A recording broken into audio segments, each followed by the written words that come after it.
everybody. It's another beautiful day and another podcast right here on Podcast Malawi. And this is a major meeting. And of course, you're going to be with me, Gugu International. And I have my lovely co host, Cardinal Henry here.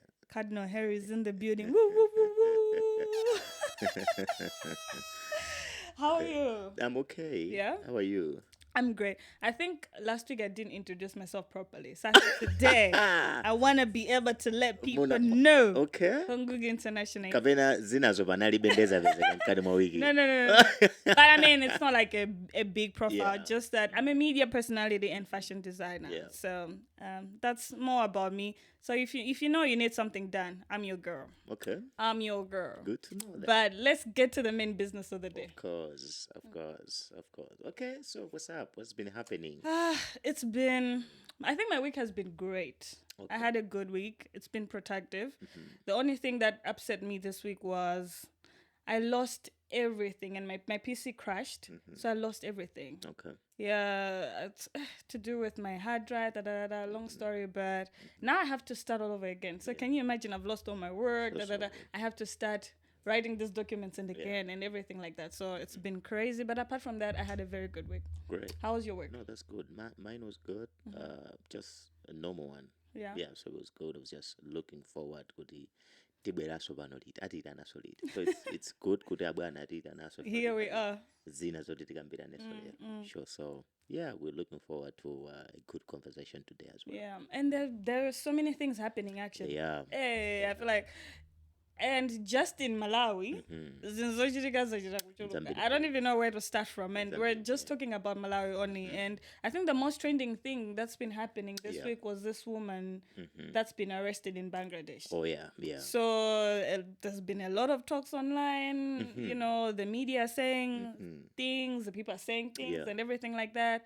So we really don't know how the case is going to go. But to be caught with 8.5 kg of cocaine, that's a lot. It's a huge. And I think the record says that it's worth 15 billion Malawi kwacha.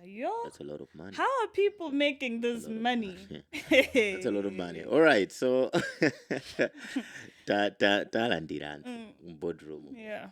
It's another beautiful day. As Nguga said, there's a lot that is happening in Malawi. Too much. Kunena wote mwina meeting ikozomaida nisidwa day. Because we need to address these because issues every right day there and then. issues that needs to be addressed, Yeah. like every day. And today, mena bwana matita naso titikambira ne izi zimene zili pa list izi. There are so many. Mwina zinaso zoti mwina nthawi ikhozo tichepera kuti tikwanise kukambirana because meeting ino tikunena kuti ndi meeting room yonena kuti tidzitulusa zimene tikuyenera kuchita pa tikamva nkhani awa amenena kutani ngati Malawi tikuyenera kutani zinthu ngati zimene zozo. So a lot has been happening.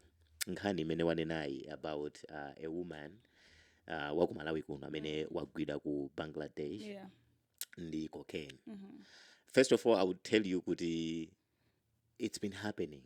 And I was surprised to learn kuti ambiri amene akhala kuchita ma business amene wawa.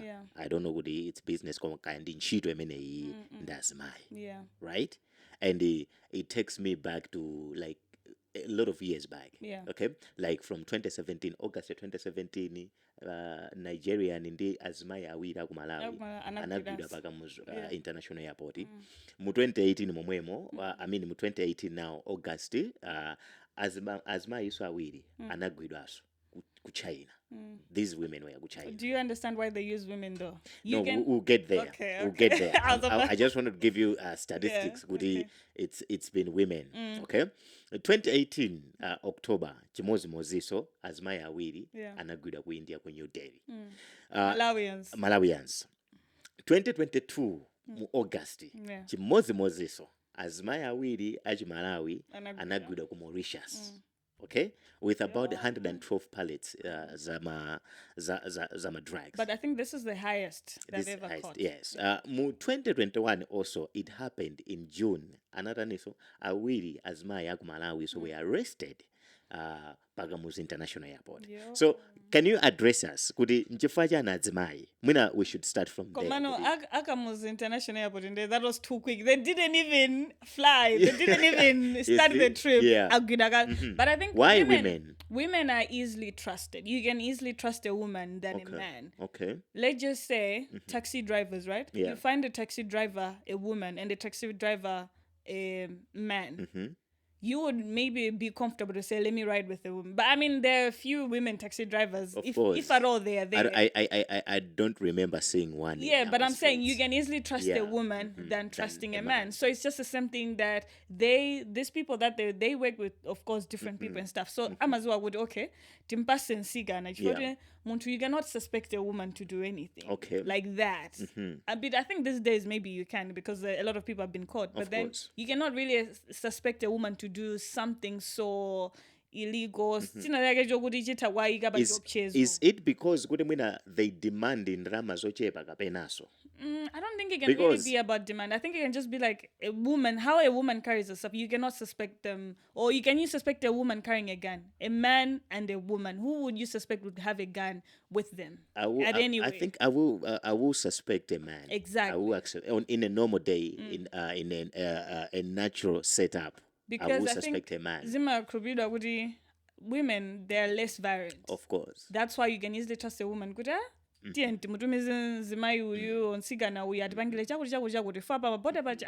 won't look suspicious in any way. Because but many men, just it doesn't matter how they look. Okay. You still suspect a man to say, this guy. You still think with him.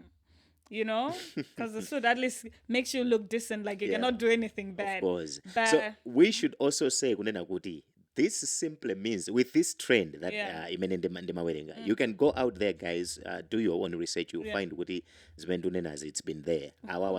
We trust you. Yeah, and so what I'm saying is, this simply means there's that whole business that is happening in Malawi to do with cocaine. Yeah. Right? But it's there because that already proves. Ngati anthu akugwidwa pa airport ku Malawi kunoko akupita kwina kwake. It means kuti kunoko ndekuti zatengedwa, it's been supplied kwina kwake, right? We don't know kuti kaya mwina this kind of drug they are selling mwina amapanga so kunoko. So ngati amapanga kunoko, it means they are exporting akupita kwina kwake, right? Yeah. So ngati mwina agwidwa ku Mauritius, mwina amakhala agwidwa mwina ku misika kapena mwina nda Malawi, so they are just trading kumene koko from that one country to another country. But I think mwina, because we're such a peaceful nation that these cases are there, but it's still not like in news every day. So I think mina amapanga zizi maigwena amabwera ku Malawi kuno ndikuzapeza atika na oda agwirire ntchito sinanga. You cannot really suspect anything like that kuti zinthu ngati zizi kuchitika ku Malawi. It's only when it's in the news you're like, because this is illegal. Exactly. Right? It is. Dealing drugs in Malawi is illegal. It is. But it's illegal even everywhere. That is why these people are not just arrested in Malawi. They are also arrested out there. But I think illegal business makes a lot of money. That's why people are still doing it. Of course. Anyway. So you heading to there. Yeah. Chifajani akupezeka zoti azimai timakamba za azimai. So azimai akupezeka kuti ali much into the business, the work of moving drugs. Yeah. It means kunena kuti ndekuti kuli ndalama. The money is there. Can't you see the statistics say 15 billion worth? If 8.5 kgs is worth 15 billion Malawi kwacha. It simply means that even kati yawa ngati transporter ndi ndalama zambiri. So siyama yokawa actually ngati crew ili ndi anthu 10 or 15 everybody is still walking away with 1 billion. Can you imagine? Of course. This is just one of those days, a bad day in office. Right? Because I don't think it's the first time. Okay. So I think this guy is like for the because there is nowhere first time untuto kunyamula cocaine yourself. Of course. I feel like maybe they do trial. Yeah. You can do a kg. Maybe they've been transporting it exactly. Maybe 1 kg, kachani, and then this time I think they have gotten away so long. So this time around they were like, okay, let's try this amount. I think even for them it was a gamble for them too. It was like, But if also what's also very interesting is adusa bwanji all these borders kuti agwidoko kwina kuzinaenda bwanji. So you can also tell kuti security so yathu kuti imaenda bwanji kweni kuti all these places zamutegela only for her to be caught in Bangladesh, even though I heard kuti it's a tip off, which means maybe she would have also gotten away with it. Of course. Because I heard it was a tip of Kudi, she should actually be checked and arrested in Bangladesh, which is... Because it means adusa kaya anachokera Malawi kuno ndero adusa ku Kamuzu International Airport. Adusa mwina kuchireka. Security check, pa. They let her go. So... Is it all about a security check kuti kapena kuti mwina ndima system onena kuti I feel like muntu limba ntima kunyamula that much cocaine. This person is also very well connected. Of course. You cannot have any connection and trusting yourself to say, I'm going to get away with this, knowing it's illegal and knowing the consequences that come with you being arrested. So which means these people are very much connected. Or other cars maybe Gugu International Airport, they check, or maybe they have their guys. Yeah. They know what deal. Mina ama pasana agage. Anthu akudziwa kale kuti fana this is the trip tanyamula ndori akuzozo ndikakhale pa security check chifukwa chakuti to let you go. We've checked movie, we know movies. Of course, we know movies, how all this thing goes. So it's a thing. Yesterday I was watching Griselda Blanco and it's on Netflix. Yeah. So this is a story of a certain woman, a drug lord. Okay. Yeah. So my movies ngadamena jawo timaonera timaonera kuti my drug lords, they have the whole system in their hands. They have captured the whole system. All right. And it's not just about my drug lords. Takalapo ndinkhani za anthu amene akhuzidwa ndinkhani ya corruption ku Malawi kono. Or anabanga capture like the system. Could they have like the people in the top position in their hands on their payroll? They are paid. People that are doing this kind of legal business, somehow they're connected. Exactly. To people that are in charge. Exactly. Somewhere. Because even chamba chomwechi, ku Malawi kono, chimene it's legalized at a certain level. When you have a license. Never said when you have a license. But also you'll find out what and I'm a good at panseu, I'm a coming and toche. It's not like I'm a good at dating. But it doesn't mean jamba panseu say you could do sa day. Jamba chimagulida bedei.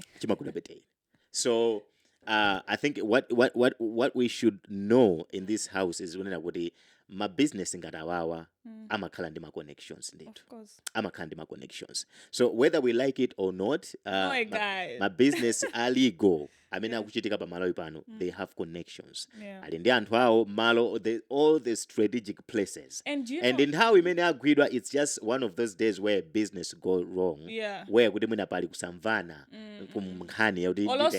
because this tip off, it has to be from people. From their crew. Somebody, I mean, this thing is being done, it's being transported, which means there was some disagreement, or I don't know why you tip off your, those guys, which means there's something went wrong. That's why now this guy's like, this deal shouldn't go. I'm ugire basi, That would be the only reason, because why are you tipping them off? And that means you knew about the deal. Exactly. Maybe somewhere didn't go right. Now you're like, let us all get factor. Oh yeah. So I think we will conclude on my side. I will conclude nkhani ya madragi ku Malawi kune kuchitika. No matter how we can try to run away from it, it's there. It's down in our streets. Mandivet zikuchitika, and my business imachitika nditu background, right?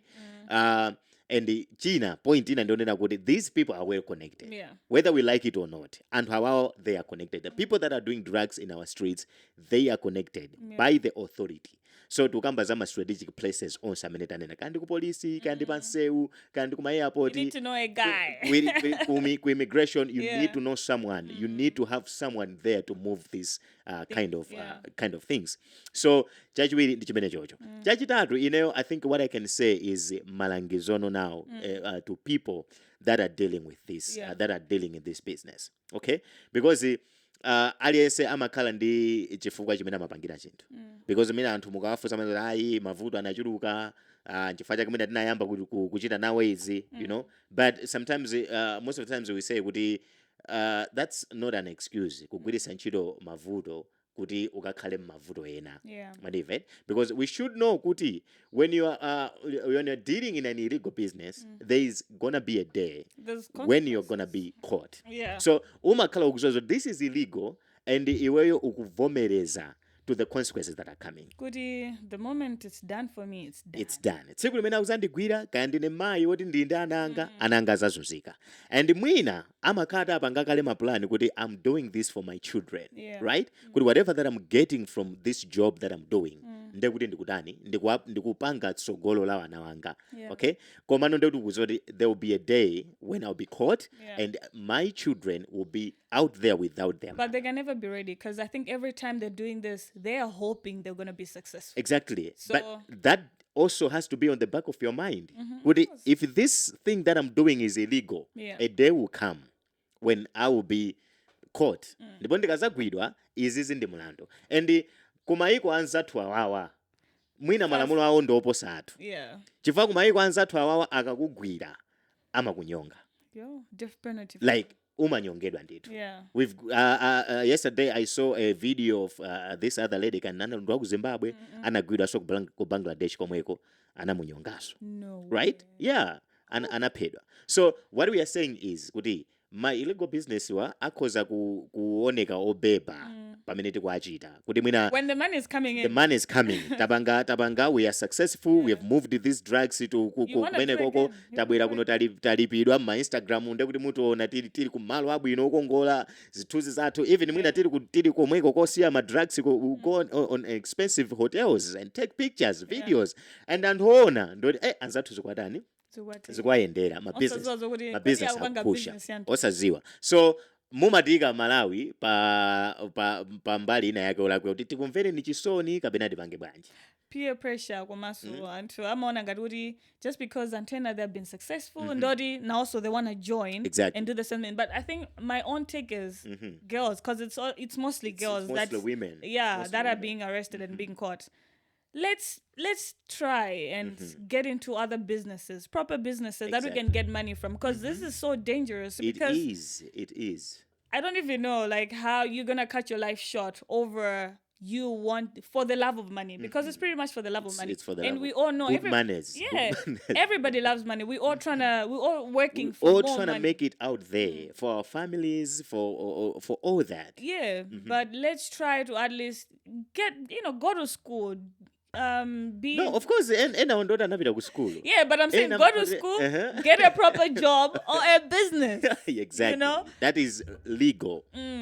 Osati kuti tizimva nkhani ngati this is so sad. It's so sad because it's so sad kuti mwina anthu ena akamayankhulapo pa nkhanizi kumalankhula maganizo awo amatengedwa oyipa. Yeah. Manifested komano pachilungamo pake ndiyoti zimene zimachitikazo in the first place it's illegal, and what follows are the consequences. Ndi ma consequences ake ena ndi awawo kuti mukaphedwa nawo mabanja anu akhala opanda anthu opanda azikazi awo opanda amayi awo ana anu akhala amasiye zinthu ngati zimenezozo. Drama ndi abwino ndithu komano tiziona what limits. Drama You know, ndi abwino. those are I think issues that you shouldn't get yourself in. Exactly. Do not let these people that you work with that will tell you, take this. This is the amount of money. Your whole life is gonna be changed with this meal.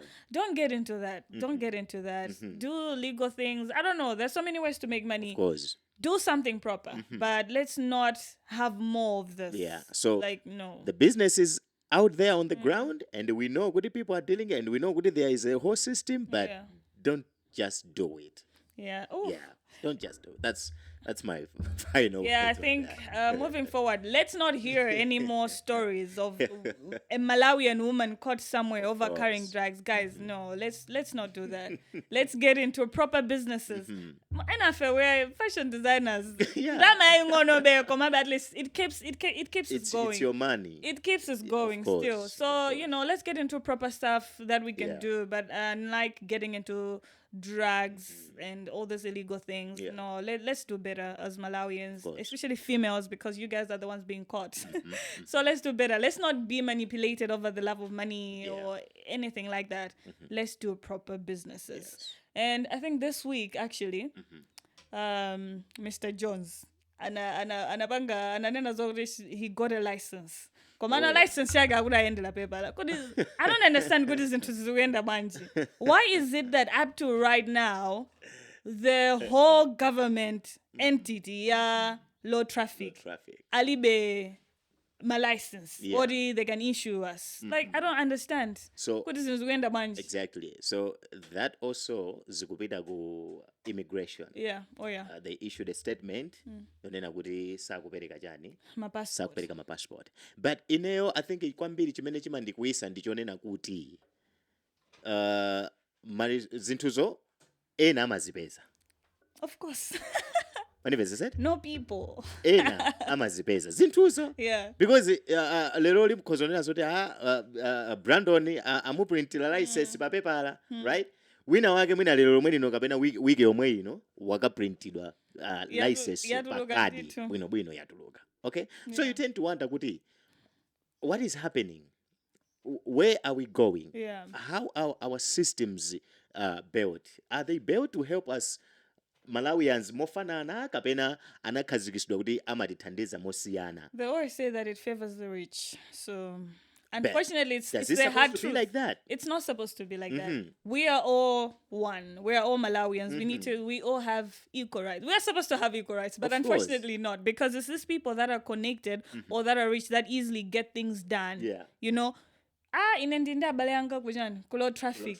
Yeah, I know someone kulo traffic. I know someone immigration. Kande palikandra masoma kuti ndikalipira zino zanga ziteka. But you should think of somebody that's coming from, I mean, what they cannot afford, right? Alibendrama yolibira pamwamba kuti zinthu zake ziteke mwachangu, which means ngati network yathawa kujeni basitu adigilira mpaka na network ibwere. And this network jam is also actually an issue. Like there will be network jams every day.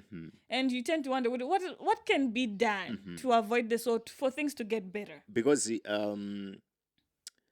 tili pankhani imeneyo tivomereza unena kuti kuli katangale wankulu amene amachitika maofesi aboma. Yeah.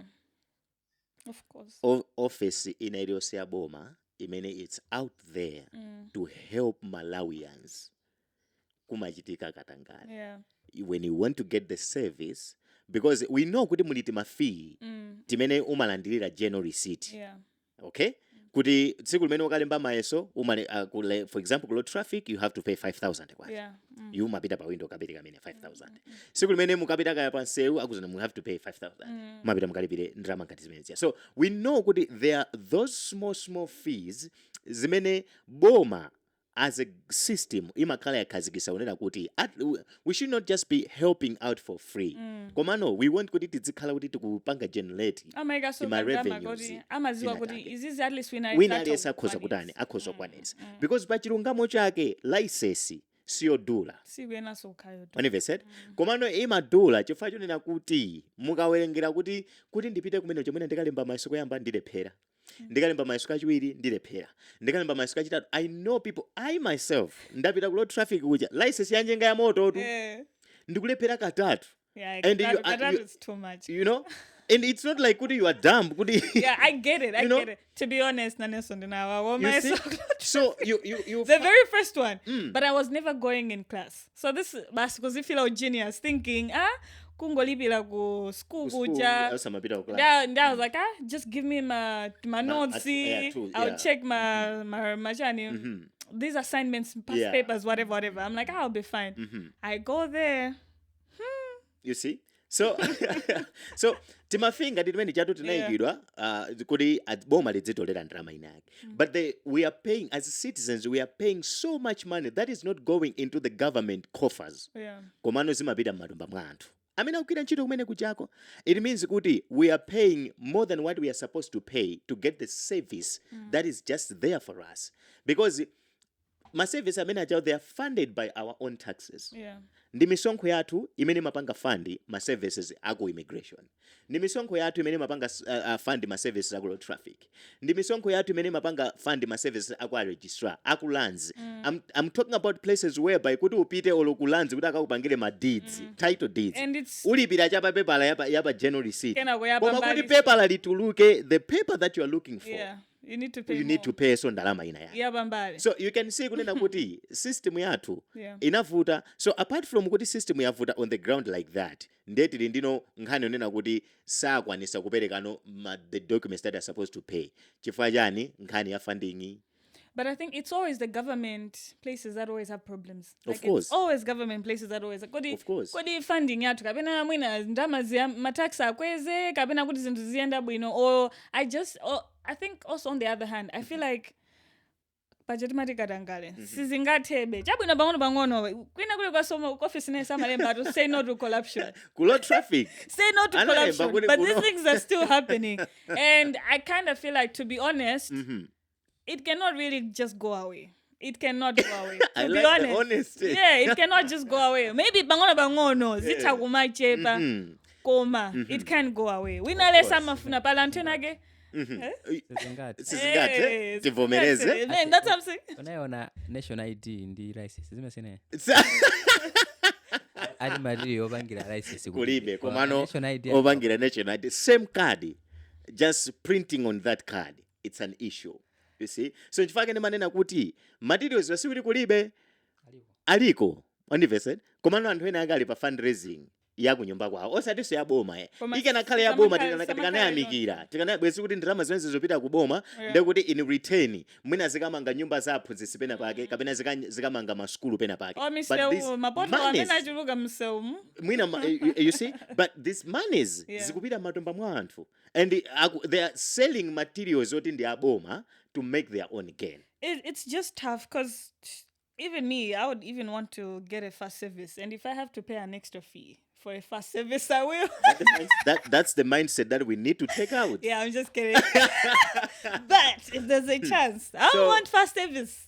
Who doesn't want fast service? Everyone. But they are designed to help us. But then also, it's unfair for people that cannot be able to also put this extra money to get those services, which means there has to be equality. Of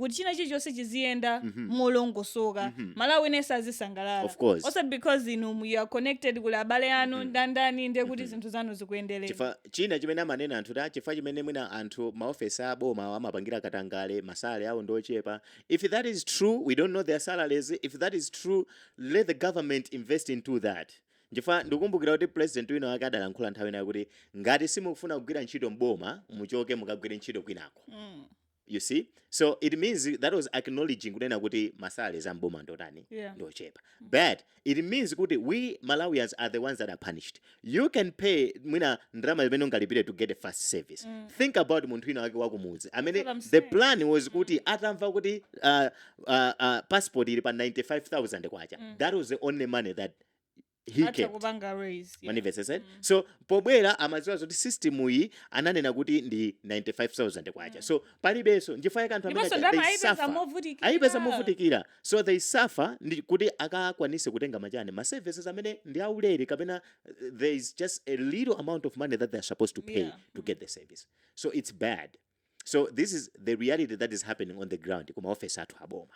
So kaya mwakwezera masalale kaya mutani athandizeni anthu wako Malawi akuvutika to get masalale ma license. Malawi akuvutika to get ma passport. Malawi akuvutika kuti apeze malo kuti apeze mapepala amalo akagula. The title deeds and all that. It was even good when they said kuti ma idea jango banga extend lifespan yao. Exactly. Because is ngati akutukaniko banga print my license my passport. Then ID zibanga every 2 months 3 months. You see, it doesn't make any sense. Also, I think I saw kubanga extend just because alibe ma materials of course. When at least ID it's not okay, it's still important, but I'm saying compared to a license ndujeni uzigwida kwambiri license panse ungati sugenda obanda license. Ngati sofuna utuluke ulibe passport. Yeah, you can. Sizikutekela, you know? So, but overall, I don't know what the government can do, but I think help us. Help us. Maybe that's all I can. But at first, in China, is no longer expire. License, national ID, unziga. I feel like it's just a way to generate income. Another way also. No, but then people die. Of course, dating the system. I mean, my license. It's also for statistic wise. Another thing. Death certificate. Komabe. I want traffic as a bunch with Muntua. yeah, but also at the same time, it's working. Yeah. Yeah. Oh, I was just checking. Google has appeared, guys. Yes, I'm in the building. So at the same time, you grow up.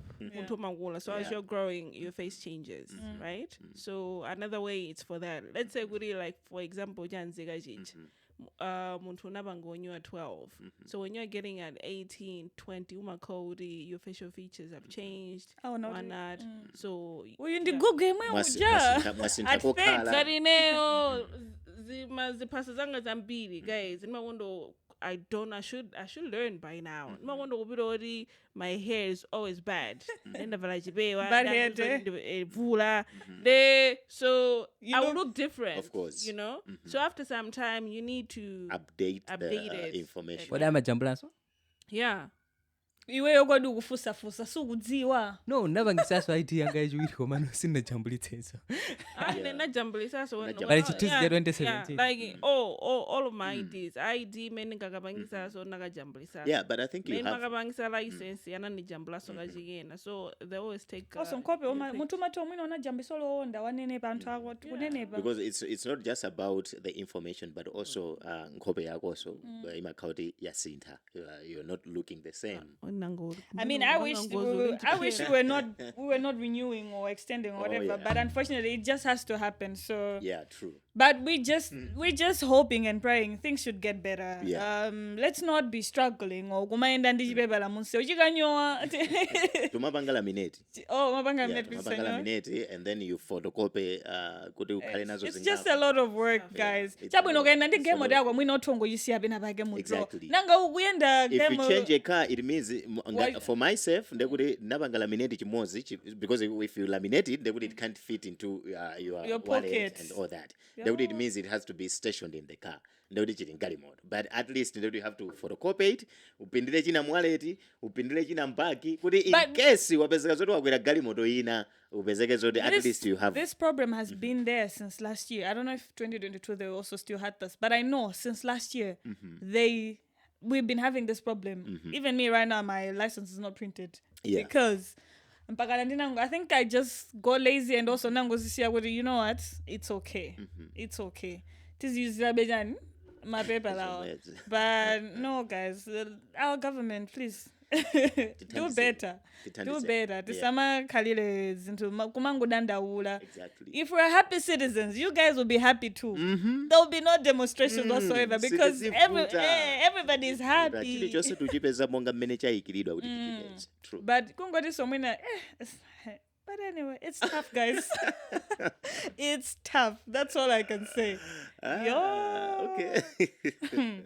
But so talking about also our government, just recently there were people that tried to mob the presidential convoy, and these guys were arrested, and the public prosecutor dismissed the case, saying, I don't think there's any case there, but let me read the statement. Read the statement. Because he says, Read the statement. on what grounds were these people dismissed? Why are they supposed to be dismissed? Because this was also antena nangata banga kuti decide kuti ifeso dibange so adikhululukira. So but let me just read his reasoning of why he said he had dismissed the case. Okay, so this is according to his statement. Yes, I can confirm that using the powers vested in my office by the Constitution, I have discontinued these cases because much as any threat to the presidential convoy is a serious offense, I am not persuaded that the prosecution of this offense in this particular instant would serve the interests of justice or honor the spirit of the law. I have since informed His Excellency, the President, of this decision, for it is he who appointed me to make such determinations in the interest of justice and in the spirit of serving Malawians.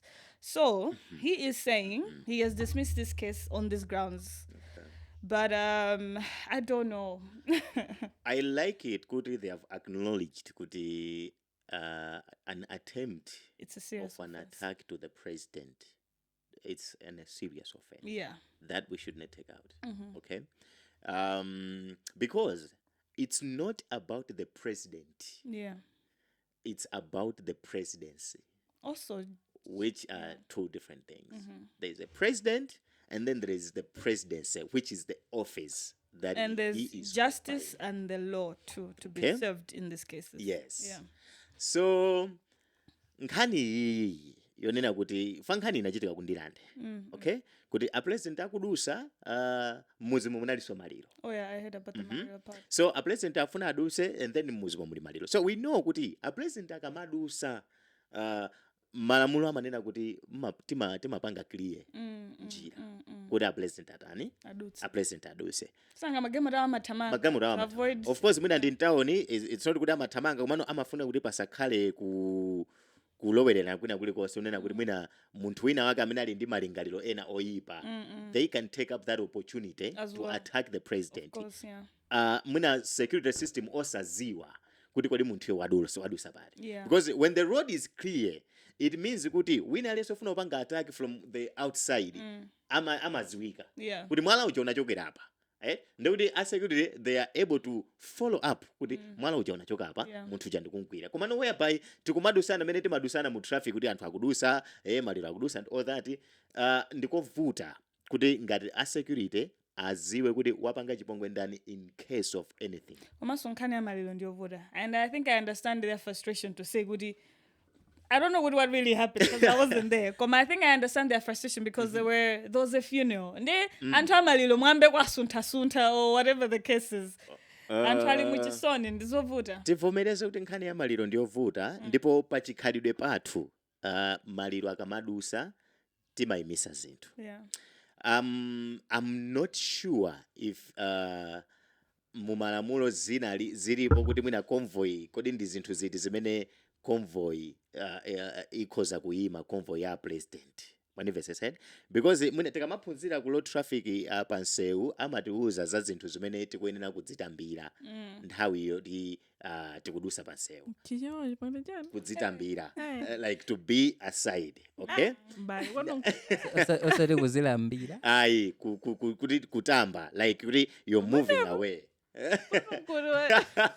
Okay, so zinthu zake zimakhala ngati saidini ya ambulance. Yeah. That's why You need to give way. Yeah, that's why takhala ndi makeses oti mwina wapo anthu ena anasuma foti mwana wa anamwalira chifoti wa polisi anayimisa and all that.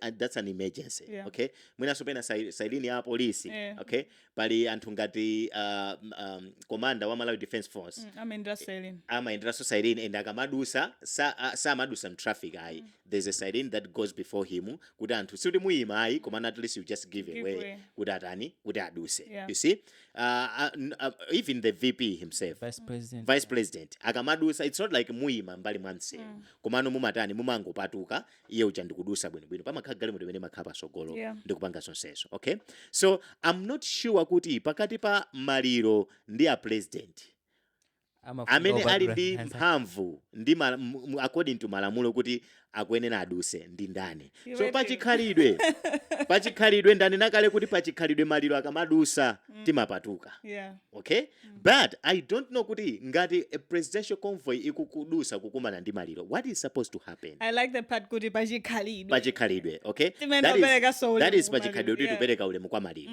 Okay, pamalamulo pamene popo ndi pamene sindishuwa kuti kodi convoy ndi maliro amene akuyeneka kudusa ndi ndani. Okay, so nkhani iyi anthu aja zitachitika so tinene kuti apapa panali ngati pali chinkulirano chifukwa chonena kuti a president amafunabe kuti aduse ndi afuna kuti aduse anthu amaliro aneno kuti ayi simungaduse pachikhalidwe chathu ngati Malawi timalemekeza maliro so you have to wait. Okay, so awawa amene amafuna kudusa it simply means kuti akudziwa kuti pamalamulo awo akuyenerabe aduse kaya pali maliro kaya palibe. Okay, so zimene anachita kugonjera maliro anachita for there was a fracas that was being caused. Okay, anthu anayamba kutani kugenda chifukwa chake pamapeto pa tsiku anthu ena anatani anamangidwa. Right, so by kugenda it means kunena kuti terekeze munthu aponya mwala mgulu. Ine ndinaona munthu video ina imene munthu analuta kukatola mwala I don't know kuti ndi mwala but an object kuti he is throwing it munsewu apapa pachingika situzazo kuti galimoto imene imayenda kusogolowe ndi andani imene imayenda kumene kuli anthuko. So tipereke example kunena kuti munthu uja atatola chinthu chija an object ndikuponya ndikulumpha anthu aja chakagwera pa window mwina window ndilotsegula chagenda vice president kapena akazi awo. Okay, it has caused an injury. Okay, so already a DPP, a director of public prosecution, anena kuti ndi mulandu. Whatever said. So already nkhani ndi mulandu. Whatever. Now for me, my concern kunena kuti mlandu tauchosa. Right? Tauchosa. My concern is kunena kuti we are trying to condone mchitidwe ngati uwu. Chifukwa maliro sanasiye kuchitika. Ku Blantyre ya maliro sanasiye kuchitika, a president iso sanasiye kupita. Ngati anthu osa anachita zimene zofuna mwina sama akonda president because you only show disrespect kwa munthu amene sumamulemekeza. There's so many factors involved, I think in that case. I think the person prosecutor looking at all the issues presented and what the facts on the ground were. That's why they thought maybe this was not really worth going back on a court case and everything.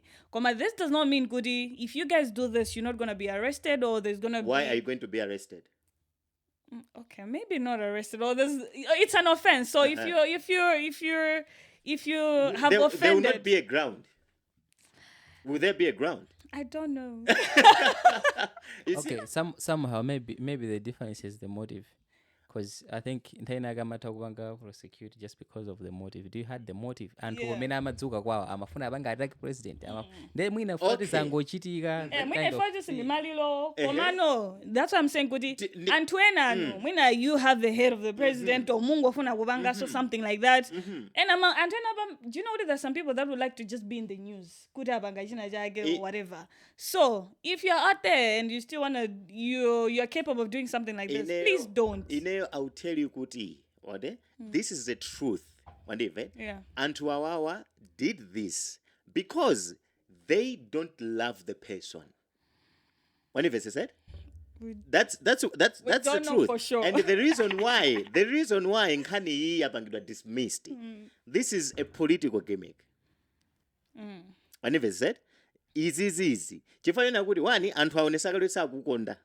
Then you should end up arresting them.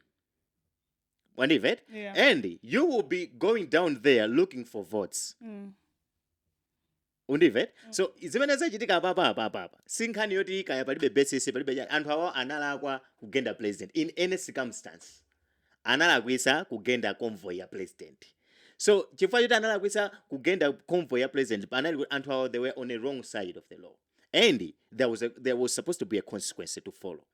And chimene chima chikufunika apapa ndiona kuti anthu amayenera atani amene amangidwe if we are to be serious because this is condoning nkhalidwe uwu chifukwa sikunaka kwina kwa kusapitika baliro same things will happen pano pa ndoti dzakati you can throw objects at the president anyhow mmene ukufunira so izizi ndikuuza ilungamo zachitika mwandale but there's nothing to do with justice here. There's nothing to do with according to Cardinal Henry. This is according to Cardinal Henry. Yatesedwa chifukwa cha nkhani za ndale. It's a political scheme. But for me, I think this is an offense. And they were supposed to get the consequences. Of course. However, they did not. But it does not mean anybody else that can do this, they can get away with this. We don't know with these people what really, but you don't have to do this because you might get in the wrong hands and be prosecuted or whatever it may be, right? So, as the law says, you don't have to, that's an offense, attacking the president or whatever it is. So, people out there, you guys shouldn't do anything like that unless, circumstances. Munthu amene wagunda munthu pansewu in a normal way kuti sanalezere sanatane uzazula anthu ena amamangidwa odi wagunda munthu mwangozi Of course, they have to investigate. Were you drunk? Maybe wamugunda muntu utalezera. So that's another case. Unaliba phone. There's so many factors. There's so many factors involved why you hit someone. What I'm trying to say is, I will still say this. Kunena kuti nkani. Yeah. Ndingani yandale. Okay. You simungama mangi anthu oti chaka chama mwafuna kuti akuvotereni so. Because kuyamba na ndilande because that was ndilande. It can be kuti mwina ndi anthu atatu amene anaonedwa koma we saw the videos kuti it was the whole community amene nali pamalero amene it was against that kuti aduse but pazilunga zonse amasankha kuti kodi anthu amene anali pasogolo ndi ndani anthu amene anaonedwa ndi ndani you see so that was a war against ndilande so the government was not ready I should say kuti the boma chipani cholamula, it was not ready to go in a war with anthu akundilande. Chifukwa chake nkhani yatha iteseni palibepo mulandu iteseni wash out. Okay. Mulandu unalipo. Ineo statement ndawelenga kuti the reason why these people were dismissed. Ineo ndawelenga komano ma reasons now they are henny. Komano the reasons why these people they were dismissed. Yes. As the public prosecutor has said, it's according to the law, he has said it. However, Antamina Naba, Palisantena Ganaba red carpet. Well, my guys, let the president rest. Okay. Let him rest. I'm red carpet. Sana be president. Of course. Whatever said, Sana be president. And Pamene Amabanga, the government or the state house, gives out contracts kwantu and hamena abanga my events to be doing that. So Karunda ameno jaswa boma yai. Wandivet? Karunda ameno jayo. I don't know. Karunda ameno jayo. Siti ninde antu hamabanga. I know Kabudi is still. Siti ninde antu hamabanga antu hamena abanga zama decorations. Yeah, but there is no way the whole president or whatever ali belet carpet yao. For they always use red carpet. So I know Kabudi alinayo yao imene sungidwa imene ima sungidwa when it's needed. I guess they take it. Whoever that's in charge of decorating and amagairenga ndugonza. Sizingatike kudu jeni yao yonse ijali be red carpet yao. What did they hire? It can't be.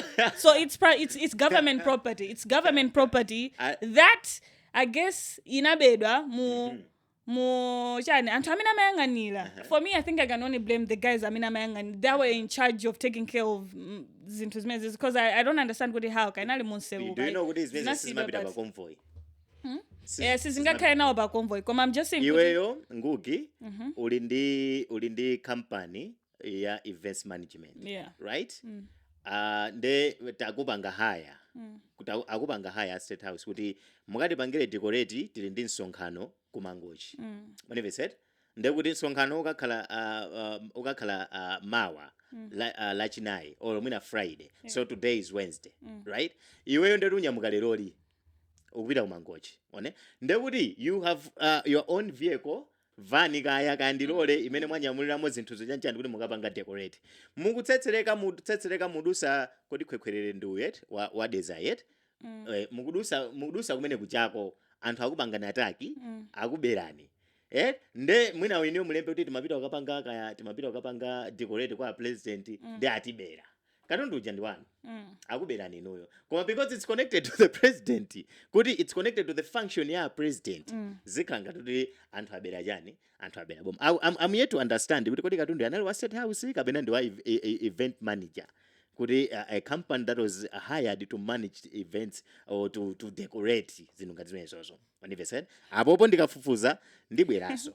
However, I don't think the whole state house cannot have their own red carpet. Yeah. I don't think they do hire that all the time. That's a lot of that's already money being spent every now and again because these people have events every now and again. That's government for you. But it has to be a government property. Chabino, if it was hired in this, that's government for you. Maybe in this instance it was hired or something. Ishi yao idakapitilila cause uje kapiti nabezeka koma no ishi yao idakapitilila amena jando kuba timozi amena nagenda president ndolakwa so ngata watakhululukira bwina so watakhululukire ayi ndakuba koma Katundu ngati ali wanga no matter kuti ndimakapanga function ya president ngati Katundu ali wanga I will still sue them. Of course ndingono kesi idakapitilila kuti aone kuti mlandu wao uthabwanji. Because even olo pa convoy pajatekezo tatagenda mwana uja suna kafikire gamu ta president kwa pa convoy pachapa makhala anthu ena ngati nduna mwina ena oti akuchipani wagenda iwo ngakhale nkhani yathesedwa iwo watakhala zoti afune ngati munthu nena kuti no I want to pursue this matter further. Ona ngati sangapange they've got legal and backing kuti they can do that. But because anyway, in the first place it was wrong. Panali mulandu. Tiwona kuti anthu amene wankhani auzita banji kuti gamulo lake liyenda banji chifukwa anthu ena their cases are being dismissed anthu ena ma cases are continuing. Zikungotengera kuti ndiwe wamwayi wabera ndani kapena walakwira ndani maso jana wale wangoyamba koma zochitika filikiti amene ajangati abera president akhululukiraso koma ngati sanabere president sakhululukira amangidwa Akhululukira on what grounds? chifukwa choti palibepo mmene anenera Siyana bwanji chifukwa panali function mufuna kuti president sabata yawo ide asayende pa red carpet de anthu aja mafuna kuti president munthu angende president akhale ndi chilema kumaso guys let's understand kuti tikupita ku campaign so panopa kulakwera boma ukoza kutuluka mmawa same scenario ichitika 2020 kana kumanga tilibe nawe ntchito because tinakha kuti tisavota 2025 that's yeah. But guys, let's just avoid being in this kind of cases. Yeah, of course. Let the president be. I'm saying, let him rest. Also, kungoti kesi that. However, like I'm saying, and I'm just saying recently, I think another trending issue that's been happening on social media was the issue of my degree. My degree, and people with no degrees are voter.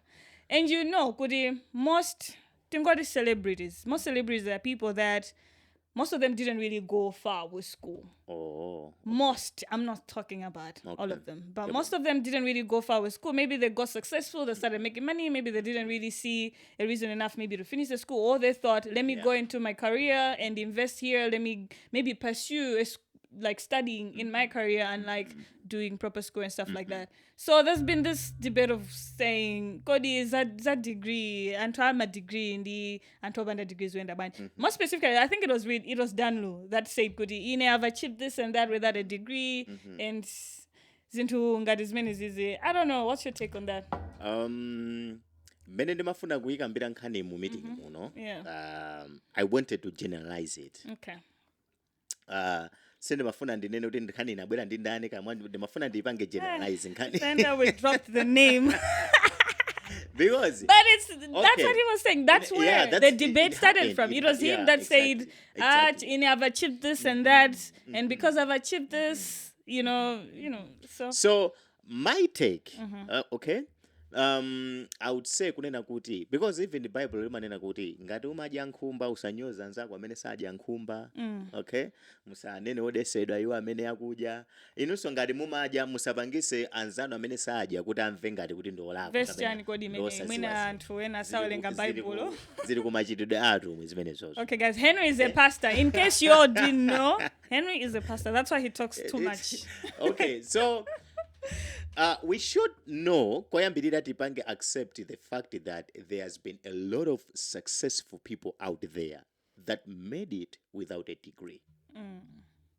One of us said, there are a lot of people, successful people, businessmen out there that has made it, that anthu amene mwina timatenga nkumayitana kuma motivation talks kuti azala nkhule ndi anthu amene ndi ophunzira. How I made it. Koma iwowo asanaphunzire. Yeah. One of us said, which simply means kunena kuti a degree, it's not a key to success. One of us said, sizi kutanthauza kunena kuti ukuyenera ukhale ndi degree kuti ukakhale ndi ndalama. Chifukwa chonena kuti chimene chimapangisa anthu kuchita bwino si degree yokha kuti akapeza ntchito. We've got so many entrepreneurs out there that didn't go ku school wanapita anaphunzira but they didn't get the paper. One of us said, but they're doing well. Analemba anthu ntchito. They have a lot of companies. I've worked with such people, right? They've got holding companies, which means alinima company ambiri under the same name. One event. Tirindi anthu ngati ajina Mark Zuckerberg, right? They didn't have college degree. If you start talking about America, they Alibaba. Okay, Alibaba. Okay, so even kumala kuno mwina sitingachule maina. Okay, koma ndikunena kuti kumalawi kuno timadziwa amanena sokha. Anthu dano I made it without all that attention. Kono anthu amene kuti muwafufuze anawo anapita ku school. Because school is important. What have you said? Kuti muwafufuze anawo anthu amene they went to school, they've got the degrees, they've got the masters. You find kuti anthu ambiri mwina amene anachita bwino generation yathuyi ndi anthu oti mwina makolo awo ndi alimi. All they did was just out there ndikumalima, ndikumatani, ndikumagulisa zinthu zija and send their kids to school. Okay? Panalibepo degree. but they realized kunena kuti ana anga awawa mwina sangazachite bwino ndi zimene ndinachita bwino ineyo.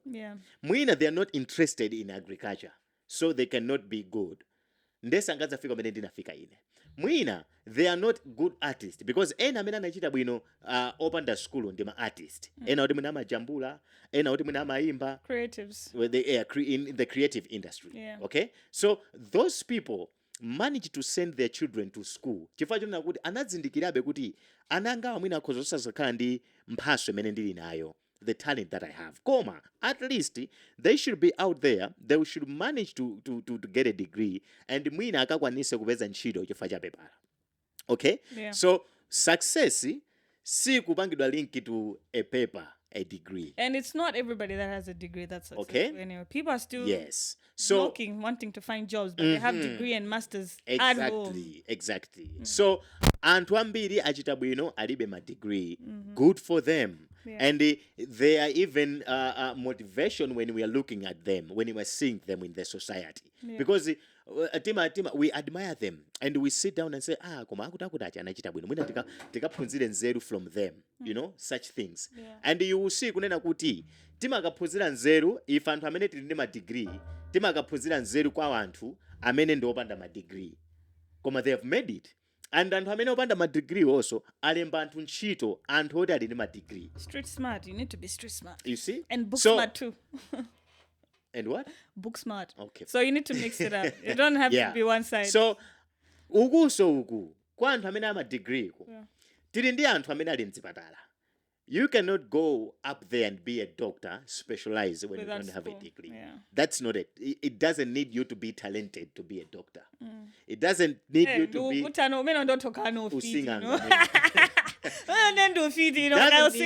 doesn't need you to be talented to be an accountant. You need to go study, have those papers, get that degree, and be good at maths.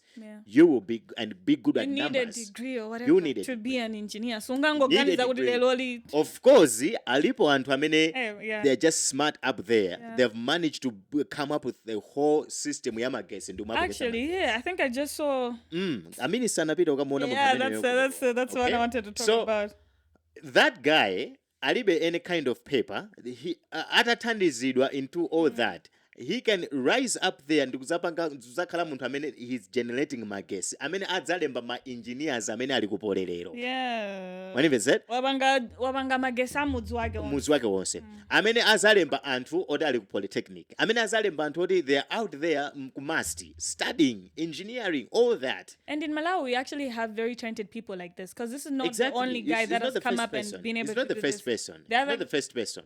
There's been so many people that have been able to make I think Pompano was offered a scholarship or something. Of course. We're not gonna bang Wi-Fi. There's been so many cases. The story Kankwamba. The boy who harnessed the wheel. There was even a movie There was even a whole movie about it. Okay? So you can see kunena kuti there is talent, okay? And there is also knowledge that needs to be applied. Or smartness. Whenever said. So zinthu izizi zikuyenera zithandizane. Wina asafike poyima pachulu ndi kunyozera anzake kuti iwowo akwanisa kupanga koma alibe chimene anthu awo ali nacho. Chifukwa kuti upite ku chipatala kuja and be a good nurse, it's not a talent. You can't go there without a degree. So we should not be a generation that encourages people not to work hard at school, saying that a degree is just a paper. It's not just a paper. Henry, and I'm sure everybody knows by now that, but that's well elaborated. For me, my only take is that tisanyozane before you win a degree, win a libe degree. They're not in an good in a body in the libe and in the jago in doti weo zimeona banga zonzo banda pindu.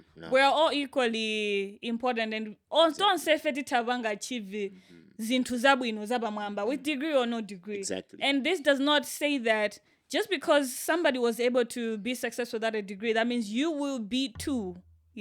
Which means if you have the chance, if your parents can send you school, they can pay your school fees, go ahead and do school. Complete it. School is equally important. And if you have a talent in a specific field that you can actually be successful in it, it's also okay. You know, specialize in that, learn more about that so that you're an expert in that field and you're going to be successful too. But it's just not good and right to actually kumaninane because I have this without this, I have this without this. Yes, there's so many people that are libe my degree and they're actually not doing well. And this obaliso antena indima talent kuma matalent ausana fikitsebe pena bage boguti atakunena kuti I've made it. Because it's not guaranteed kuti when you have talent you'll be successful. Both of these when things, you have a degree you'll be successful. Both of these things, it's not guaranteed. Yes. It's just there's a neutral energy that is needed in both ends. You need to work hard perfecting your talent. Your skill. You need to work hard also perfecting your professional. Yeah. Okay? So there is hard working, there is sacrifice that needs to go both ways. Kwa antu amene ali ndi degree, kwa antu amene alibe degree, they only have a talent that they are doing. And we can all be successful. We can all be successful and do better. Let's encourage each other along the way. Ngati uyu kuzozo kuti cause umaziwa antena ke kuti awa school ndesa ngapite patali. Koma ali ndi luso lakuti. Mwina let's invest mu luso limene lolo kuti apite pasokolo because it's not antena so mangoti ndingopita school koma school sizi kuyenda. So you need to also see yourself. I know of people oti anena kuti ananenapo kuti ineyo school musandilipirire. Kandiphunziseni kuzophika because I want to do this. And they ended up kutsegula my restaurant or they are able to run their family. So munthu amene ndi restaurant asanyozedwe chifukwa chokuti anasankha kuti asapite ku school apange restaurant. No. You understand? Yes. So which means we're tonse tizingosanga limozi kutukulana kupita pasogolo limozi kati ndi pepa kati libe they are all important komano tieni tizingogwirana dzanja and invest where it needs to be invested. Exactly. I think that's all I can say. Komano zokuti ka ulibe degree ka ulinkena kwa unyozedwe kapena chani. Of course you're gonna be applauded more kuti you didn't go far with school but you've been able to do this fine and good, but do not also belittle somebody that went to school, spent years studying, perfecting whatever it is that they were studying to actually come and serve you, you know? Because we need each other. That's why they say we need each other. If I'm going to get sick, I'm going to need a doctor. Of course. Yeah? So I cannot... Someone who has a degree. That's someone who has a degree. So now I don't have to belittle the time the doctor spent to study medicine to come and cure me. Because you are into the creative industry. Because I'm in a creative industry and I've made money more than him, you know? So let's just, appreciate each other and encourage each other and build each other up. I don't know, maybe it's just me. I like my peace and but it's out there, guys. Yeah. It's out there. Since in emergency meeting we talk about everything that's happening. Yes. And matters of interest are the things that we even talk about. Oh yeah. And recently I've seen DPP announce they have removed some people as their members. That's members. Democratic Progressive Party. Because Akambaza DPP winner, I'm the director of public prosecutions. Yes. So DPP as a party. Apanga I don't think you can say fired. Yeah. Oh, they've been fired from the party. They are fired, they are expelled. And and have been suspended. So. Yeah, and then I think following that, we saw that MCP issued a statement saying what DPP are doing is actually, they're not supposed to do it that way and everything, and that people have the right to parties. And, there was a whole statement that was big down. And and for me, I was just like, concentrate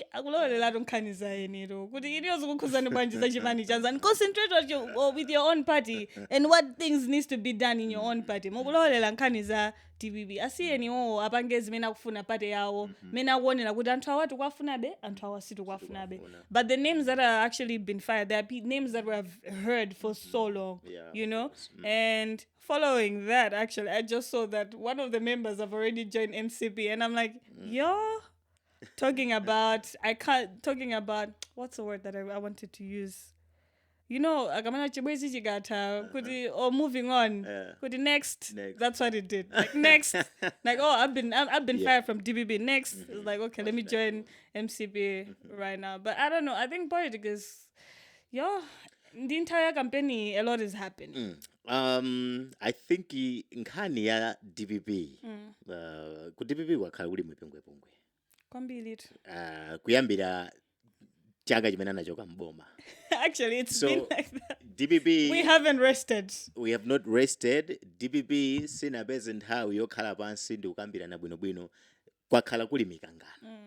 Kuyambira even posankha a leader of opposition kunali mikangano, right? So that's like way back in 20. Has that issue been settled? I think there's still. I know, anazipanga settled pakatipa. So since I just said apanga settled rest. Okay, so what I'm talking about is kuti there has not been rest at DPP ever since they were booted out of the government. Okay, so ku DPP kwakhala kuli mpungwepungwe wankhani nkhani imene inakula ku DPP ndi nkhani yonena kuti kuli magulu ku DPP. Okay, kuli magulu ku DPP kunali matimu angapo ndithu. So timu ina imasamira kwa president achipanecho, timu inaso inali anthu ena amene amaona kuti zinthu bwezi kuchitika motere. I think ndi nkhani zoti takhala tikuzisatira for the past 3 years. Now not kuziwa kuti zili pati kufikira sabata yatha limene chipani cha DPP chinatulutsa statement, and the statement inabwera after anthu amene achosedwawa atayitanidwa ku hearing. So chifukwa tena kuti anthu atengedwa ngati kuti ndi anthu amene anali minga mchipani cha DPP kuti amabweresa amasamwisa chipani. So they have been disciplined kwa kanthawi kumalankhulidwa misonkhano imene anthu ena so akupanga ndi kumayitanidwa even kwa president kumene. There have been so much things going on kufikira kuti anayitana kuma discipline. Now sabata yatha alengeza unena kuti anthu awatachosa mchipani. So anthu andi a leader of opposition akondwa Nankhumwa amene amachosa ali mlangizi wa president, komano munthu yanali vice president wa DPP ku southern region. Okay, ena amene achosedwa ndi a general secretary achipani amene amachosa sana la general secretary achipani anali wachiwiri kwa president ku chigawo chapakati. Agrizeda Jeffrey. So achosa Mark Botomani ndi member of parliament waku Zomba, komanso anali director of research. Achosa Ansona awo anali ndi udindo wawo. Achosa Nicholas Dawusi amene anali publicity secretary. Actually Ansona anali NEC member, okay? NGC member.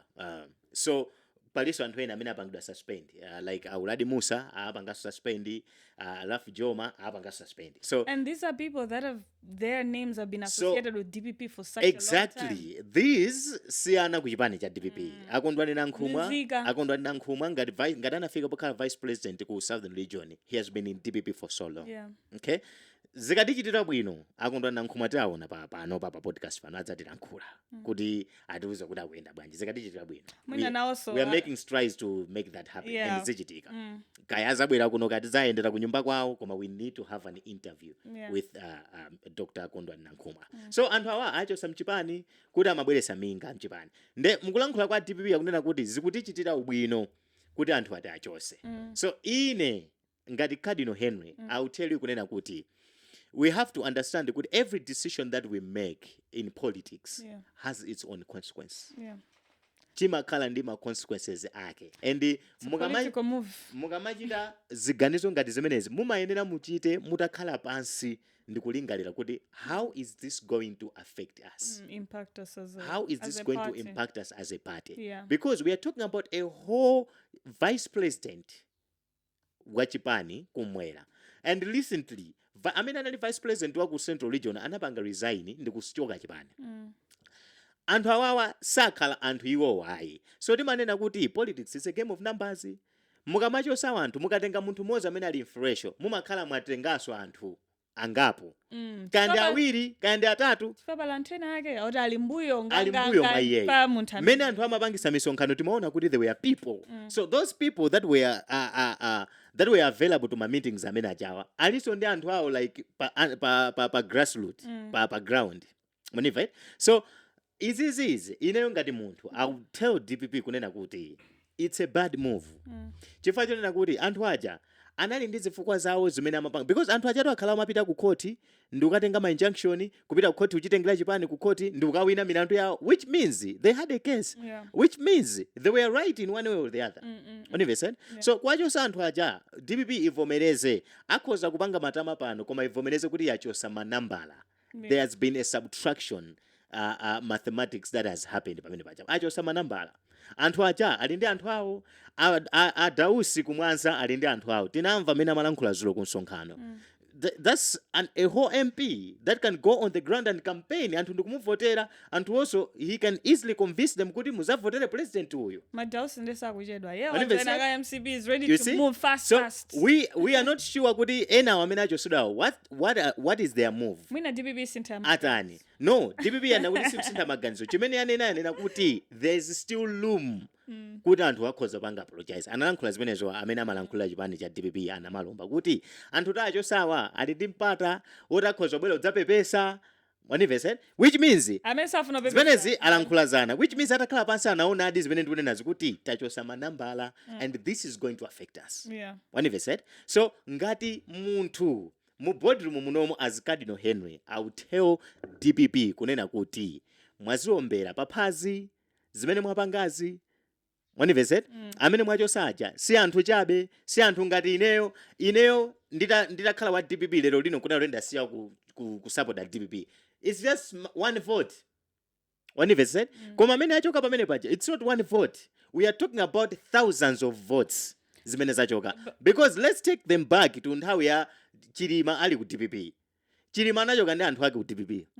Wanimvesa? And that affected the DPP. No, I understand that clearly. Okay. Then also, I feel like whatever decision that they made, they have their reasons. They have their reasons why. And even these people, if they really still want to be part of this party back, they can go back. Because politics, I feel like there isn't really like that many parties. And if you've been in a big party, that means you're only like juggling with two big parties at this moment, which is DPP and MCB. So you're likely to be in the two if you're still interested to be in politics, unless you want to be independent and start your own party. But if you're still trying to be in politics, you can only juggle between these two. And it's just unfortunate that DPP, they've been having so many fights. Yeah. They're not so sure. But for them to come to this decision, I'm sure they were aware. Kuti antwawo alinde antwawo, antwawo chan. So if they come to this conclusion, I guess they couldn't balance each other anymore. Then they had to take the loss to say it's okay for me to let you go because I can continue with this. I think nkhani imeneyo tidzayikambe tsiku lina. Abwana mudzaditane tidzakambe tsiku lina ya nkhani zimene nkhani zakhazochitika for 3 years, so sitingazikambirane in 10 minutes. Okay, so there's been a lot that has been happening in the DPP. Komanso antena kangati mene mwanenera muja kuti Dr. Nankhumwa tikhale nawo. Ndona ngati kuti zinazi azizifotokozera pa azafotokoza okha. Kuti atifuze kuze kuti chikuchitika chani kweni. So nkhani pa izi zimene zachitikazi a DPP alakwisa akanagwisa ntchito njira ina kuti akonze zinthu apa sanakonze zinthu. Maganizo anga ndi amenewo. Ameno ndi maganizo. Cardinal Henry. Yeah.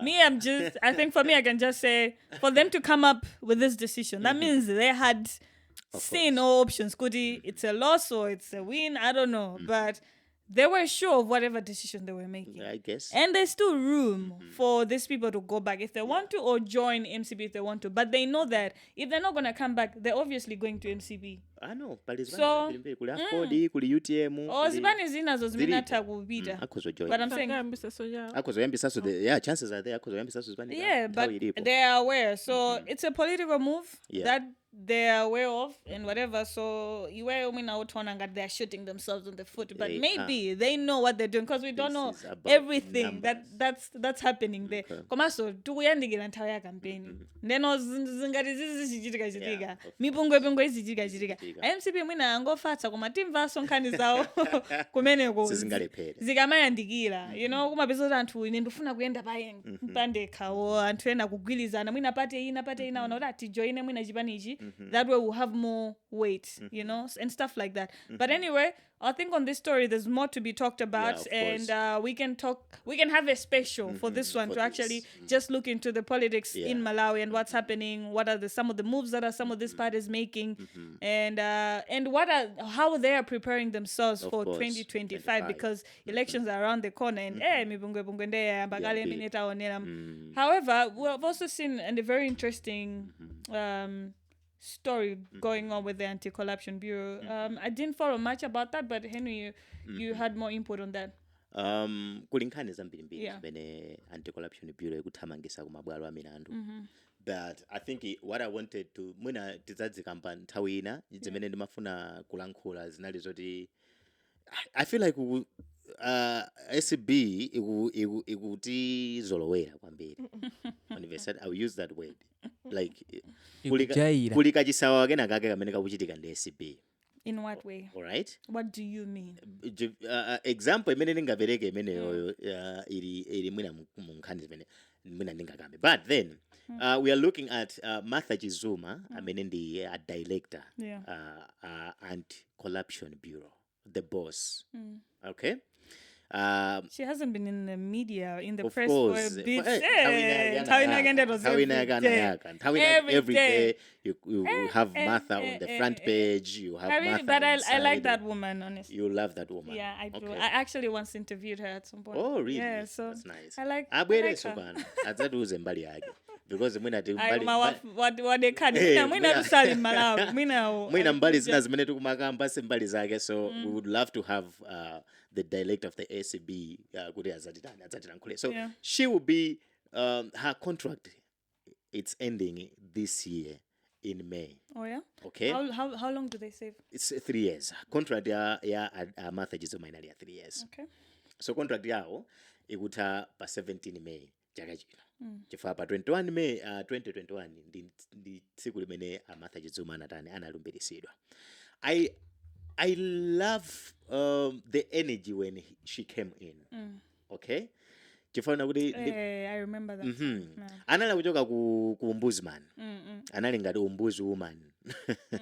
Okay? So I remember the akulankhula ndi atolankhani akutuluka in parliament after talking with after a discussion, or was it an interview ndi public appointment committee, ankalankhula ndi atolankhani akunena kuti ndikubwera ndipo I want people to feel uncomfortable with corruption.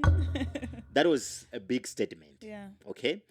Koma chimene ndimaona kuti anachisempha ndichonena kuti ndimaona ngati ankaona ngati akhodza kuthesa katangale iyo by herself. Okay? Tikukamba nkhani yaku immigration, yaku road traffic, munanena kuti katangale sangatheretu. Chifukwa ena amene timayambisa ndife tomwe, chifukwa munanena inu kuti mutafuna za fast pass mupita mukalipira chani, mukalipira drama. So mayi achene ndimaona kuti anabwera ndi mtima wofuna kuthesa katangale ndithu anali nawo. Udakalipo be. Zimene zomwe tilibe umboni. Koma mene anabwera ndi mtima kuti adzathesa katangale. Ndi mtima wabwino mene Malawi inalesa amafuna. Alesa amafuna katangale atatha. Udindo wawo mene anapasidwa. Ntchito yake ndi imene. Yothesa katangale. Kuti athesa. Amayeneradi atiuza kuti ndabwera kudzathesa chani, kudzathesa katangale. So ntchito imene ija umayigwira molumikizana ndi maofesi angapo. University. So atabwera koyambirira chaka choyamba funding yawo ya Anti-Corruption Bureau inali pa 4.3 billion pa chaka. Atabwera I think ananena kuti ayi ineyo ndikuona ngati kuti ndalama timapasidwa ndalama zochepa, mwina mutatonjezera ndalama, komanso pali tili ndi staffing yochepa and all that. Come 2021-2022 anapasidwanso ndalama zina kunali 6.3 billion allocation, which meant 2 billion on top of what they had before. Okay? Staffing inakweranso, which means alembanso ntchito anthu ambiri. 2022-2023 kunabweranso thumba lina 7 point yani 7. They've been swimming in money. Eh? So kunkhani ya funding boma because mainstreams ya funding ya Anti-Corruption Bureau, it's government, which I find to be wrong. Pazifukwa there is government, there is ma stakeholders ena menali ngati mabungwe. I get that point already, because if the government is in corrupt, the same government is in corrupt, it and has to fund it funds you. How are they gonna find you to be so this is what's arrested? Gonna happen. Sabereka ndoti mafunds okwanira, ndoti makesaja musayambira mu makesi sakuteka, ma resources ndosakwanira. Chifukwa kuti tili pamene potukamba nkhani ya makeses. sisi achizuma wina akanapanga kafukufuku ameneyi mwina chifukwa sitinapemphe consent tikoza osamutchula koma analemba za kafukufuku ameneyi kuti kuyambira nthawi imene Amartha Chizuma analowa kunali milandu 457 macases 457 oti apange investigate pa macases amenewo 178 ndi amene anapangidwa investigate pa 178 investigations makesi 12 ndi amene anakalowa ku court. Universet? Makesi 12 ndi amene anapita pa makesi 12 10 analuza mulandu kuti analibe nkhani. Universet? Analuza mulandu, that is apita ku court. Awiri ndi amene anatani ndi amene anapambana. That's the statistics. So kumayambira kuti manena kuti amakamba nkhani ya ma resources nthawi ina anakamba nkhani ya magalimoto tilibe magalimoto mwina funding mwina chifukwa ina zachuluka nthawi ina anazakamba za staffing chifukwa so kuna anazapeza dali mantchito anthu mwina 150 more. Even the government they wanted justice. That's why they were funding. You see? You're saying there's so this problem. Because even the president himself amachita promise kuti ndabwera zathesa jani ndabwera zathesa katangale, which means nayeso ndi interested party wa mu campaign yothesa jani yothesa katangale. Manifested now mulendo wawo umene ayendamu ma statistics ndi amenewo madandaulo awo apereka ndithu dai magalimoto tilibe penaso nthawi ina akanayankhulapo za maofesi kuti tifuna mutimangire maofesi which I think akhoza ulongosera kuti maofesi wakuthandiza bwanji zinthu ngati zimene zozo. Zinthu zina zimene akhala akuchita kuononga ndalama kugwiritsa ntchito tsanene kuti kuononga kugwiritsa ntchito ndalama zimene akhala kugwiritsa ntchito ku SB ndizonena kuti akhala umachita makampeni akhala umachita makampeni I say no to corruption. I say no to corruption, ma community awareness, which to me it's addressing corruption in a wrong term pattern. Whenever said the campaign, because it's something to do with the mindset change. Kuti angugi maganizo ano asinthe kuti muzizwa zote mukhozo pita ukatenga license opanda kupitisa ndalama ya pamwamba. Whenever said, which means the citizens has a role to play themselves. Kunena kuti ine mbali yanga ndi Azipanga report my issues azizwa so they have a role to play zinu zimene zozo. Whenever said, so zinu ngati zimene zizi ndi zimene anena kuti akhala kugwiritsa ntchito chani akhala kugwiritsa ntchito ndalama komano ma statistics amene takamba chifukwa yake panopa kuli macases ambirimbiri panopa already mboma ili kwachitika zinthu zambiri zoti zapita ku SB kuja. Before that kunali kale milandu kumene kuja ya boma la DPP zimene sizinagwiridwe and pali milandu yochepa yokha imene tayiona yochokera ku boma la DPP imene yatengedwa. Yeah, but then since her term is finishing, I'm sure it would be lovely to have her to explain herself in terms of what they have done. That's according to the research that this guy did. And yes, Kudi, those are the numbers and everything. However, I think in person, we would also love to hear from her what's been done. And we don't know if she's going to be extended or if there's going to be another person coming in. We don't know for sure about that. Pakati pa ulendo anamangidwa swamayaja. Anamangidwa chifukwa panali nkhani yonena kuti anatulusa nkhani za ku anti-corruption bureau kwa munthu wina kuti sakuyenera kumva information and anamangidwa so mobanda ndondomeko anena kuti mpaka pano sitimwaza zoti analamula ndani kuti mayi aja amangidwe sizinafufusidwe komanso kunali debate kuti kodi zimene achitazi akuyenera kulandira chilango. Future president even ananena kuti akuyenera she's on the wrong side of the law chifukwa it's against my ethics and all that. Whenever said and china chimene ndachoona kuti sicha serious pompano wiki yatha yomweyi kwachitika nkhani yonena kuti umboni wa ACB umene unasungidwa ku office ya ACB it's been compromised. Phone ya munthu inatengedwa ngati mboni pa court kuti mufoni umu muli ma recordings, mufoni umu muli ma conversations amene ndi umboni. Komano ISB ananena kuti tipaseni tisunge nde atatenga katundu ja ndikusunga siku la bwalo litaitanidwa kwapezeka zoti phone ija ma recordings aja mulibe. Out of 50 chakuti recordings muli 3 recordings. Somebody obviously sim card ikuoneka kuti ndiyosiyana maloya oyimira mulandu ponena nati sim card imene ilomu ikusiyana ndi sim card imene tinayiona. Obviously. So umboni unagwiridwa, it has been tampered with, which it's putting the ACB at a certain corner kuti tiakhulupirira Who bwanji has access to these files? zinthuzi munasunga ku ofesi kwanu zafika bwanji kuti zinthuzi ena ake adzigwira ndi kusinthasintha zinthu ndikukapeza kuti zinthu zasiyana kuchani ku bwalo la milandu zikukhala bwanji ku nyumba kwanuku because that's something that you have to say ngati zinthu zachitika ku nyumba kwanu it's under your watch. But I'm sure they're gonna get to the bottom of it. And course. there's so many, I think, as been discussed here, that means there's so many answers we want and we need. So in conclusion, maybe we can, when we have a chance, let's talk to Martha Gifuma. Atifotokozele kuti zinthu zikuenda bwanji, or even this case imene achitika papai kuti timve kuti chachitika ndi chani. Koma I'm sure if there's little access to that, munthu atha kupezeka kuti meza chitika bwanji. Because there has to be a custodian wa mene kunasungidwa amaenda ndi makiyi. Ndiponso ndi kuti plan yawo ya 2024 ndiyotani. Ndipo kuti kusintha ngati akhale if they're extending or not, maplan awo bendotani as anti-corruption bureau iwo chimene akhazikisa chaka chino chokuti apanga resolve ndi chani. Fama cases wanda adakabwera. But oti they haven't been resolved and there's the new ones that are coming. But each and every day. So we'll try to get these answers as soon as we can and be able to share with you guys. Exactly. What's there? Kuti tonse tizienda limozi chaka chathu chino chasopano tizienda limozi kuti kodi dziko lathu lino chikuchitika ndi chani. Chimene imaninyasa china Malawi we fuel corruption knowingly point chimene ndionena nchonena kuti lero lino ndikhoza umangidwa let's say I'm a public figure kandi ndi udindo kuchipani kwina kwake ka chipani choti sichili mboma ndelero ndamangidwa kuti akundiganizira kuti ndinapanga zakuti katangale ndikamapita ku koti kuchaka ndikamapita ku SCP kwaonekera ndikuti ndikupita ndi mafanzi anga chonchi amene akukhala mbali yanga amene ali mbali yanga ayi amene yosolakwa yelelele mwakuti and I want you to know kuti public sympathy plays a role in judgment. Let me tell you this, and I had asked a lawyer friend of mine about this. I was like, Kodi ndijifajani, why would you like stand with someone that has maybe actually committed a crime and you know, maybe somebody killed someone.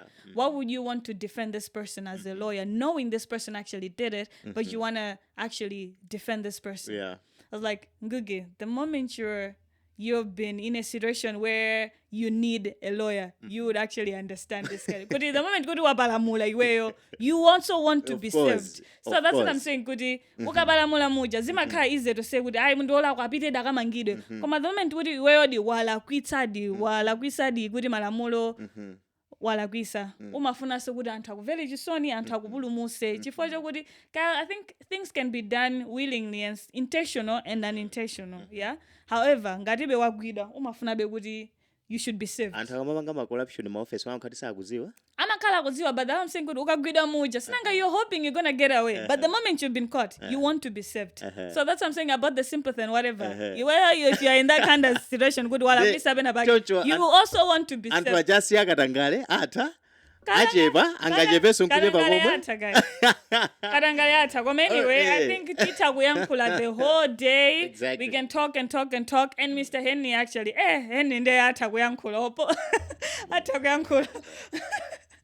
But all in all, it's always lovely to have you, Henry, here, and we talk about all these things that are happening. And just give our own personal input. Remember, these are our own opinions. So always don't come for us. These are our own opinions that we're just sharing out there. But emergency meeting is all about sharing different stories that are happening and us judging or just giving an input of what can be done right or what we think is the right thing to do or not. So that's what emergency meeting is all about. And you were with me today in Gugu International as always. You can follow me on social media to keep up. As the Kingstones. To keep up with the Kingstones, the radio show, you can also follow me. Don't follow me. Don't send me friend requests. As in Zanga Anagwana. I think Henry is not friendly. I'm very friendly. So follow Podcastmalawi. Follow Podcastmalawi. Follow Gugu International. Follow Cardinal Henry. Thank you so much, guys. This is emergency meeting. Thank you, boss, for calling us. So, and also to our technical guys over there. Big shout out to you. Thank you so much, Leon. Done. All right. So, thank you so much, guys. munali mu boardroom muno until next time tibweranso Until next time. Nditanaso. Goodbye. Goodbye. Be good out there. Peace. Say no to corruption. Don't do drugs. Oh yeah, no drugs.